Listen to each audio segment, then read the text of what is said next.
சிங்கம் என்னதான் காட்டுக்கு ராஜாவா இருந்தாலும் நம்ம நாட்டுக்கு தேசிய விலங்கா இல்ல. ஆமாங்க, 1973 வரைக்கும் சிங்கம் தான் இந்தியாவோட தேசிய விலங்கா இருந்துச்சு.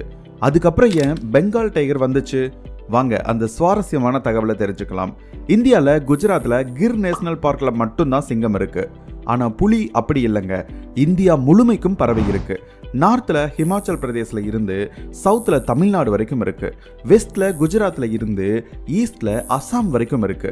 இந்த மாதிரி இந்தியா முழுமைக்கும் பரவி இந்தியாவோட உயிரியல் பன்மையை நிலைநாட்டுது. அது எப்படின்னு கேக்குறீங்களா? ஒரு புலி ஒரு காட்டுக்குள்ள இருக்கு அப்படின்னா அந்த காடு முழுமைக்கும் வன உயிரிகள் நிறைய இருக்கு, அந்த காடு செழிப்பா இருக்குன்னு அர்த்தம். அண்ட் முக்கியமா சிங்கத்தை தூக்கிட்டு புலியை கொண்டு வர்றதுக்கு இன்னொரு காரணம் இருக்கு. புலியோட எண்ணிக்கை மிக வேகமா குறைஞ்சிட்டு இருந்துச்சு.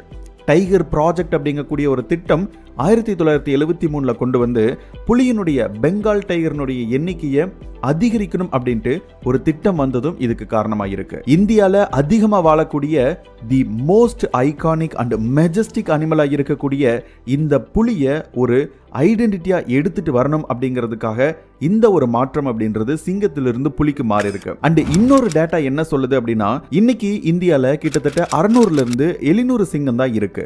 இதே மாதிரி சிங்கத்தோட பாப்புலேஷன் ஃபுல்லா 0 ஆயிருச்சு அப்படின்னா இந்தியாவோட தேசிய விலங்கே 0 ஆயிருச்சு அப்படின்ட்டு அர்த்தம் இல்லையா? அண்ட் அதனாலதான் இதை விட இன்னும் கொஞ்சம் அதிகமா எண்ணிக்கையில் இருந்த புலியினுடைய பாப்புலேஷனை வாச்சு நம்ம அதிகரிக்கலாம் அப்படின்ட்டு இந்த ஒரு ப்ராஜெக்ட் வந்து இந்தியாவோட தேசிய விலங்கா புலியை மாத்திருக்காங்க. புலிக்கு இவ்வளவு இம்பார்ட்டன்ஸ் கொடுத்தாலும் இன்னைக்கு வரைக்கும் இது என்டேஞ்சர் லிஸ்ட்ல மட்டும்தான் இருக்கு.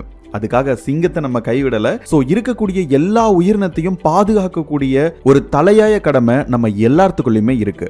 இந்த மாதிரி இன்ஃபர்மேட்டிவ் வீடியோ பார்க்கணும் அப்படின்னா நம்மளுடைய சேனலை மறக்காம சப்ஸ்கிரைப் பண்ணிட்டு ஒரு லைக் பண்ணிடுங்க. தேங்க்யூ.